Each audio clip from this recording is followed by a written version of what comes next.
Hello dear students, అందరికీ నమస్కారం. Welcome to backlogs Baba YouTube channel. My self Manoj Shyam Kumar. So రీసెంట్గానే 10th క్లాస్కి సంబంధించి 2026-2027 అకాడమిక్ ఇయర్ గాను ప్రతి సబ్జెక్ట్ యొక్క public examination pattern and weightage change అవ్వడం జరిగింది. అందులో భాగంగానే ఇప్పటివరకు ఏమైతే రిలీజ్ అయ్యాయో అవన్నీ వీడియోస్ కూడా చేసుకున్నాం మనం. అండ్ జనరల్ తెలుగు ఒకటి ఇంకా రిలీజ్ కాలేదు, సోషల్ ఇంకా రిలీజ్ కాలేదు, అందుకని ఆ వీడియోస్ ఇంకా చేయలేదు. సో రెస్ట్ ఆఫ్ ది అన్నీ కూడా నేను చేయడం జరిగింది. అండ్ ఈరోజు composite Telugu. So composite Telugu and normal Telugu, general Telugu రెండు ఒకటే అని అనుకుంటారు చాలామంది. సో ఇది కొన్ని స్కూల్స్లో ఈ కాంపోజిట్ తెలుగు అనేది ఉండడం జరుగుతుంది అనమాట. ఓకేనా? సో జనరల్ తెలుగు వాళ్ళు ఈ వీడియో చూడాల్సిన అవసరం లేదు. సో మీది ఒకవేళ కాంపోజిట్ కోర్స్ తెలుగు మరియు సాంస్క్రిట్ కలిపి 100 మార్కులకు ఉంటుంది. కాంపోజిట్ తెలుగు అనేది 70 మార్కులకి ఎగ్జామినేషన్ జరిగితే మిగతా 30 మార్కులకి కాంపోజిట్ సాంస్క్రిట్ జరుగుతుందనమాట. సో అలా ఆ కాంబినేషన్లో ఉన్న తెలుగు మాత్రమే ఇది కాంపోజిట్ తెలుగు అంటారు దీన్ని. అదే మన జనరల్ తెలుగు ఉంటుంది, అది 100 మార్కులకి ఉంటుంది, అది ఇంకా రిలీజ్ కాలేదు. సో జనరల్ తెలుగు వాళ్ళు ఈ వీడియో చూడాల్సిన అవసరం లేదు. ఎవరైతే కాంపోజిట్ కోర్స్ చేసేవాళ్ళు ఉన్నారో వాళ్ళు మాత్రం ఇది చూడాలి, ఎందుకంటే మీకు సంబంధించిన తెలుగు పేపర్ ప్యాటర్న్ ఇది. ఓకేనా? సో ఇక్కడ రాసాను ఆల్రెడీ నేను, కాంపోజిట్ తెలుగు పేపర్ ప్యాటర్న్ 2026-2027. ఓకేనా? ఇక ఎలాంటి ఆలస్యం చేయకుండా నేను వీడియోలోకి వెళ్తాను. వెళ్ళే కంటే ముందు మన బ్యాక్లాగ్స్ బాబాయ్ యూట్యూబ్ ఛానల్ని సబ్స్క్రైబ్ చేసుకోండి, మీ ఫ్రెండ్స్ అందరికీ కూడా షేర్ చేయండి. సో మన ఛానల్లో మీరు గత కొన్ని రోజులుగా అబ్జర్వ్ చేస్తూనే ఉన్నారు. సో విద్యార్థికి ఉపయోగపడే విధంగానే వీడియోలన్నీ కూడా రిలీజ్ చేయడం జరుగుతుంది. సో పేపర్ ప్యాటర్న్లు మామూలుగా మీకు ఎవరన్నా ఫొటోస్ పెట్టేస్తూ ఉంటారు జనరల్గా, కానీ మనం అలా కాకుండా ప్రతిదీ కూడా బోర్డు మీద రాసి మీకు నీట్గా ఒక క్వశ్చన్ తర్వాత ఒకటి నీట్గా అనాలిసిస్ చేస్తూ ఎక్స్ప్లెయిన్ చేస్తూ మీకు ఒక మంచి వివరణ ఇవ్వడం జరుగుతుంది. సో ఈ ప్యాటర్న్పై మనకి ఎంత అవగాహన వస్తుందో మన ఎగ్జామినేషన్లో అంత బాగా మనం పెర్ఫామ్ చేయగలుగుతాం అన్నమాట. అర్థమవుతుందా? సో అందుకనే సో మీ అందరికీ మన ఛానల్ గురించి తెలిసే ఉంటుంది. సో నేటి కాలంలో ప్రస్తుత కాలంలో చాలా ఫేక్ ఛానల్స్ ఎక్కువైపోయినాయి. ఏమీ లేకుండా అన్నీ ఉన్నట్టు వాళ్ళు పైకి చూపిస్తూ ఉంటారు, కానీ తీరా చూస్తే లోపల ఏముండదు. సో అలాంటి ఛానల్స్లో మన ఛానల్ మీరు కలిపేవద్దు దయచేసి. So this is different. ఒక డెడికేషన్తో, ఒక డిటర్మినేషన్తో 10th క్లాస్ విద్యార్థులకి ఏదో ఒకటి అందించాలి, మన తరఫు నుంచి వాళ్ళకి సహాయం చేయాలి అన్న ఉద్దేశంతో ఈ ఛానల్ నిర్మించడం జరిగింది. అలాగే కొనసాగుతుంది 2 సంవత్సరాలుగా సక్సెస్ఫుల్గా.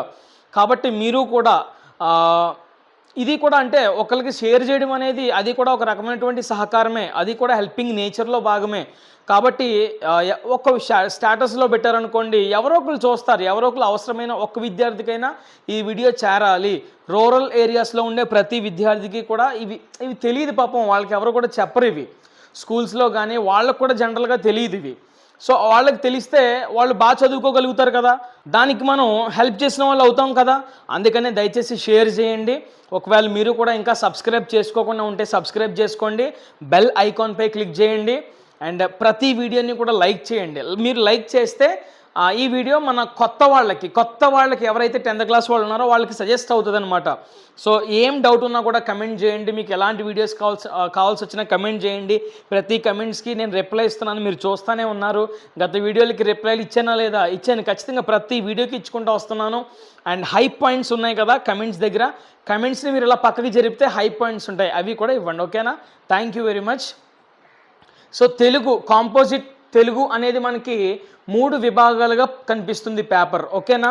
విభాగం 1, విభాగం 2, విభాగం 3, ఇలా 3 విభాగాలుగా మనకి ఈ పేపర్ అనేది కనిపించడం జరుగుతుంది. ఓకేనా? సో చూడండి, విభాగం 1లో మనం చూసుకుంటే 20 మార్క్స్. విభాగం 1 అనేది మనకి టోటల్గా చూసుకుంటే కనుక 20 మార్క్స్. విభాగం 2 అనేది 36 మార్క్స్కి మనకు వస్తుంది. విభాగం 2 అనేది 36 మార్క్స్కి మనకి కనిపిస్తుంది. అండ్ విభాగం 3 అనేది 14 మార్కులకి మనకి కనిపిస్తుంది. ఎన్ని మార్కులకి కనిపిస్తుంది? 14 మార్కులకి మనకి కనిపిస్తుంది. సో టోటల్గా 36, 14 మీరు చూసుకుంటే 40, 50 + 20 70, ఇలాగా ఒక 70 మార్కులకు గాను మనకి ఈ 3 విభాగాలు కలిపి కాంపోజిట్ తెలుగు పేపర్గా మనకి రావడం జరుగుతుంది. ఓకేనా? సో ఇక మొట్టమొదటి ప్రశ్న నుంచి 23వ ప్రశ్న వరకు కూడా మనకి ఏమేమి ఉన్నాయి, ఏం చదువుకోవాలి, ఎలా ప్రిపేర్ కావాలి అన్నీ కూడా ఒకటే మనం డిస్కస్ చేసుకుంటూ వద్దాం. ఓకేనా? సో ఫస్ట్ క్వశ్చన్ చూసుకోండి, పరిచిత పద్యం. పరిచిత పద్యం అంటే ఖచ్చితంగా మీ పాఠాల్లో నుంచి మాత్రమే ఇవ్వాలి పరిచిత పద్యం. సో పరిచిత పద్యం ఇచ్చి ఒక 4 ప్రశ్నలు మనల్ని అడుగుతాడండి. ఒక్కొక్క ప్రశ్నకి నువ్వు ఆన్సర్ చేస్తే 2 మార్కులు, 4 రెళ్ళు ఎంత, 8 మార్కులు అనమాట. సో ఈ పరిచిత పద్యం అనేది పద్య పాఠ్యాంశాల్లో నుంచి మాత్రమే ఇవ్వాలి, అంటే పద్య భాగంలో ఉండే పాఠాల్లో నుంచే ఇవ్వాలి. మళ్ళీ పద్య భాగంలో ఉండే పాఠాల్లో ఏ పద్యమైనా ఇవ్వడానికి అవకాశం లేదు. కొన్ని పద్యాలు ఇండికేషన్ ఇచ్చాడు ఇక్కడ. కంద పద్యాల్లో నుంచి ఇవ్వచ్చు, అండ్ ఆట వెలది పద్యాల్లో నుంచి ఇవ్వచ్చు, తేటగీతి పద్యాల్లో నుంచి ఇవ్వచ్చు. కేవలం ఈ 3 పద్యాలు మాత్రమే. సో పద్యం స్టార్టింగ్లోనే ఉంటుంది, ఆ అని, తే అని, ఓకేనా, అలాగే ఖా అని ఉంటుంది. సో అలాంటి పద్యాలు మాత్రమే మీరు ప్రిపేర్ అయితే ఖచ్చితంగా పరిచిత పద్యానికి ఆన్సర్ చేయగలుగుతారు, తద్వారా 8 మార్కులు సాధించగలుగుతారు. ఓకేనా? ఇది మొదటి ప్రశ్న. ఇక రెండో ప్రశ్న చూసుకుంటే పరిచిత గద్యం. పరిచిత గద్యం అంటే 4 ప్రశ్నలు ఇస్తాడు, ఒక్కొక్క దానికి 2 మార్కులుగా, ఇక్కడ కూడా 8 మార్కులు. అయితే ఈ పరిచిత గద్యం అనేది మీ గద్య భాగాల్లో ఉండే పాఠాల్లో నుంచి ఏదో ఒక ప్యాసేజ్ ఇస్తాడనమాట, ఒక పారాగ్రాఫ్ ఇస్తాడు, ఇచ్చి క్వశ్చన్స్ అడుగుతాడు. ఇక్కడ కూడా మనకి ఈజీయే, పెద్ద కష్టం ఏం కాదు. ఇక మూడో క్వశ్చన్, అంటే ఇక 4ది ముందు రాశాను నేను. సో మూడో క్వశ్చన్ ఒకసారి చూసుకుంటే కనుక ఉపవాచకం కాండల పేర్లు. ఇది కొంచెం ఇబ్బంది పడుతూ ఉంటారు ఎవరైతే రామాయణం మీద పూర్తి పట్టు కలిగి ఉంటారో అలాంటి వాళ్ళకి ఇది కొట్టిన పిండి అనమాట. ఈ థర్డ్ క్వశ్చన్ ఉపవాచకం కాండల పేర్లు. సో ఎవరికైతే పట్టు లేదో అండ్ సరిగా టెక్స్ట్ బుక్ చదవరో అలాంటి వాళ్ళకి 100% కన్ఫ్యూజన్ ఉంటుంది, మార్కులు కూడా చివరికి పోగొట్టుకుంటారు. అంటే ఎలా ఇస్తారంటే ఉపవాచకం కాండల పేర్లు ఏంటంటే ఒక 4 ప్రశ్నలు ఇస్తాడు, 4 సంఘటనలు అని చెప్పొచ్చు. ప్రశ్నలు అనే కంటే ఏదో ఒక ఉపవాచకం కాండ నుంచి, బాలకాండ నుంచి అవ్వచ్చు, అయోధ్యకాండ నుంచి అవ్వచ్చు, అరణ్యకాండ నుంచి అవ్వచ్చు, సుందరకాండ నుంచి అవ్వచ్చు, ఇలాగా ఏ కాండ నుంచి అయినా కూడా ఒక సంఘటన, మొత్తం 4 సంఘటనలు ఇస్తాడు. ఒక్కొక్క సంఘటన ఏ కాండకి చెందిందో మనం గుర్తించాలన్నమాట. సో అలా గుర్తించగలగాలి అంటే 100% మనకి రామాయణంపై పట్టు ఉండాలి. సో జాగ్రత్తగా మీరు చదవండి. ఒక్కొక్క ప్రశ్నకి 1 మార్కు చొప్పున మొత్తం 4 మార్కులు ఇక్కడ. అర్థమైందా? సో తర్వాత చూసుకుంటే కనుక 4th క్వశ్చన్ చూసుకుంటే కవి పరిచయం. కవి పరిచయం కవి పరిచయం అనేది మనకి 4 మార్కులకు వస్తుంది అండ్ పద్య భాగాల్లో ఉండే పాఠాల్లో నుంచి ఇవ్వాలి. అయితే పద్య భాగాల్లో శతక మాధుర్యం అనే ఒక పాఠం ఉంది. ఆ పాఠం నుంచి మాత్రం ఖచ్చితంగా మనకి కవి పరిచయం రాదు. శతక మాధుర్యం అనే పాఠం మినహాయించి, అంటే వదిలేసి, రిమైనింగ్ పద్య భాగంలో ఉండే పాటలని మీరు చదువుకుంటే ఆ కవి పరిచయాలు 100% మీరు 4 మార్క్స్ గెయిన్ చేయొచ్చు. ఓకేనా? నెక్స్ట్ 5th క్వశ్చన్ చూసుకుంటే కనుక ప్రక్రియ. 5th క్వశ్చన్ చూసుకుంటే ప్రక్రియ. సో ఈ ప్రక్రియ అనేది కేవలం మనకి గద్య భాగంలో నుంచి మాత్రమే ఇవ్వాలి. గద్య భాగంలో ఉండే వాటిలో నుంచే మాత్రం మనకు ప్రక్రియ అనేది ఇవ్వాలి. దీనికి కూడా 4 మార్కులు. కథ, కథానిక, నాటకం, ఓకేనా, ఇలాంటివి ఉంటాయి కదా, అవి వాటిలో నుంచి మనకి ఎక్కువ వ్యాసం ఒకటి అలాంటివి అడిగే అవకాశాలు ఉంటాయి. సో ఆ ప్రక్రియలు బాగా మీరు జాగ్రత్తగా ప్రిపేర్ అవ్వండి. ఓకే. నెక్స్ట్ 6th క్వశ్చన్ చూసుకుంటే కనుక ఉపవాచకంలో నుంచి ఒక పాత్ర స్వభావం అడుగుతాడు. ఉపవాచకం యొక్క పాత్ర స్వభావం. సో ఉపవాచకంలోంచి అని చెప్పాను కాబట్టి ఖచ్చితంగా ఏదో ఒక ఉపవాచకం పాత్ర అడుగుతాడు. దాని గురించి మనం వివరిస్తే కనుక 4 మార్కులు. అర్థమైందా? సో ఇక 7th క్వశ్చన్ చూసుకుంటే కనుక ఎస్ఐ క్వశ్చన్స్ స్టార్ట్ అవుతాయి. ఎస్ఐ క్వశ్చన్స్ 7th క్వశ్చన్ వ్యాసరూప ప్రశ్నలు, అంటే 8 మార్క్స్ క్వశ్చన్. ఇది మనకి పద్య భాగంలో నుంచి వస్తుంది అనమాట. ఈ వ్యాసరూప ప్రశ్నలు పద్య భాగంలో నుంచి 2 ఎస్ఐ క్వశ్చన్లు ఇస్తాడు. ఆ రెండింటిలో ఏదో ఒక్కదానికి మాత్రమే మనం ఆన్సర్ చేయాలి. అలా చేసినందుకు గాను మనకి 8 మార్కులు వస్తాయి. అర్థమైందా అండి? సో ఇక తర్వాత 8th క్వశ్చన్ చూసుకుంటే కనుక 8th క్వశ్చన్ ఇది కూడా ఎస్ఐ క్వశ్చన్ అండ్ ఆన్సరే. సో 8 మార్కులు మనకి. కాకపోతే ఇది ఉపవాచకంలో నుంచి 2 ఎస్ఐ క్వశ్చన్లు అడుగుతాడు. ఉపవాచకంలో నుంచి 2 ఎస్ఐ క్వశ్చన్లు అడుగుతాడు. సో రామాయణం యొక్క ప్రాశస్త్యం అడగొచ్చు, సీతారామ కళ్యాణం అడగొచ్చు, శ్రీరాముడు వనవాసానికి వెళ్ళడానికి గల కారణం ఏమిటి, సీతాపహరణం, లంక దహనం, ఓకేనా, ఇలా రకరకాల ప్రశ్నలు. సో నేను ఇంపార్టెంట్ క్వశ్చన్స్ చెప్పేటప్పుడు అన్నీ చెప్తాను. సో అలాంటివి ఒక 2 ప్రశ్నలు ఇస్తారు ఉపవాచకం నుంచి. మనం కేవలం ఒక్క ప్రశ్నకి మాత్రమే ఆన్సర్ రాయాలి. తద్వారా మనకి ఎన్ని మార్కులు వస్తాయి? 8 మార్క్స్ వస్తాయి. క్లియర్? నెక్స్ట్ 9th క్వశ్చన్ చూసుకుంటే కనుక సృజనాత్మక ప్రశ్న.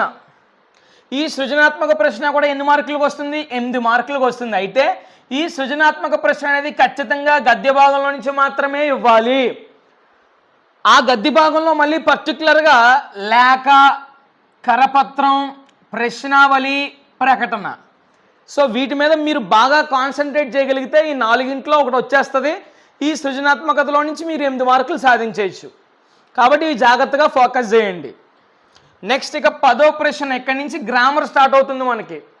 భాషాంశాలు అండ్ వ్యాకరణ భాగం స్టార్ట్ అవుతుంది. సో 9 ప్రశ్నల వరకు థియరీ పార్ట్ అంతా కూడా కంప్లీట్ అయిపోయినట్టే. అర్థం అనేది రాయాలి మనం. వాడు ఒక పదం ఇస్తాడు, ఆ పదానికి మనం అర్థం రాయాలి. ఒకే ఒక్క మార్క్ ఇస్తారు రాసినందుకు. అయితే అర్థాలు దేంట్లో చదువుకోవాలి మనం అంటే పాఠంలో ఖచ్చితంగా ఉంటాయి. ప్రతి పాఠం వెనకాల అవి చదవాలి. అండ్ పద విజ్ఞానం, టెక్స్ట్ బుక్ లాస్ట్లో పద విజ్ఞానం ఉంటుంది లిస్ట్, అందులోవి కూడా చదవాలి. వాటిలో నుంచి కూడా వచ్చే అవకాశం ఉంది. కాబట్టి 100% ఆ రెండిట్లోంచి వస్తుంది. కాబట్టి అవి మీరు ప్రిపేర్ అవ్వండి. ఇక 11వ ప్రశ్న చూసుకుంటే వ్యుత్పత్తార్థం. ఇది 1 మార్క్ అడుగుతాడు. ఇది కూడా సేమ్ పాఠ్యాంశాల్లో నుంచి అడగొచ్చు, లేదంటే పద విజ్ఞానంలో నుంచి కూడా అడిగే అవకాశాలు ఉన్నాయి.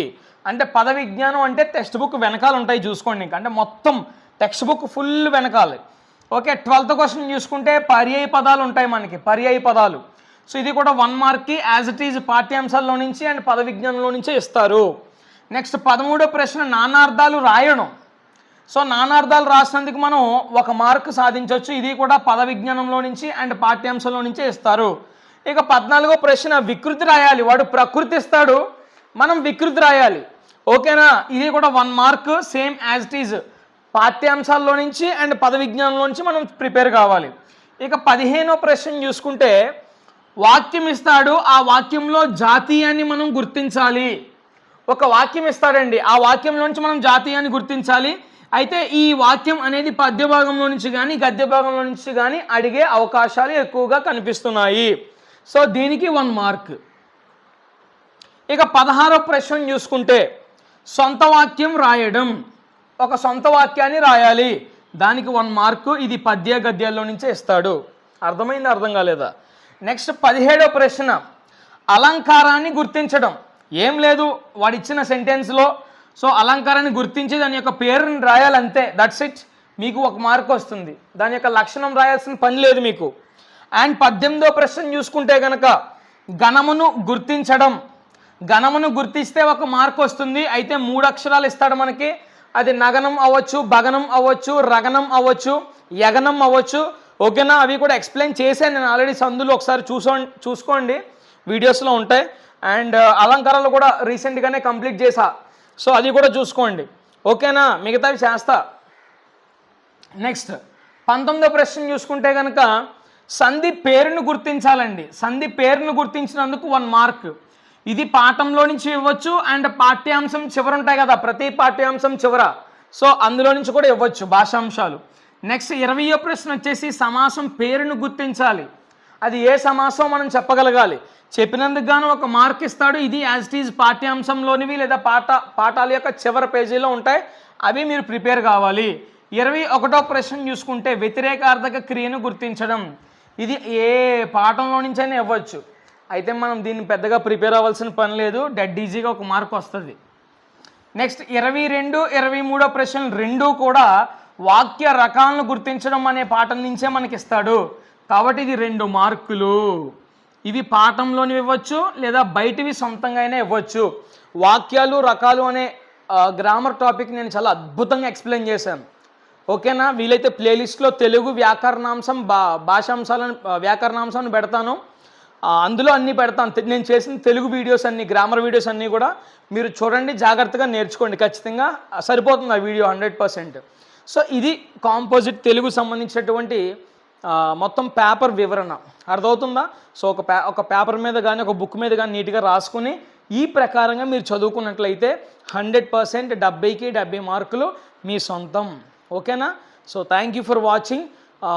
ఇంకా మీకు ఎలాంటి వీడియోస్ కావాలి, మీకు డౌట్లు ఏమున్నాయి, నాకు కామెంట్ బాక్స్లో తెలియజేస్తే 100% నేను మీకు రిప్లై ఇస్తాను, మీ డౌట్ క్లారిఫై చేయడం జరుగుతుంది.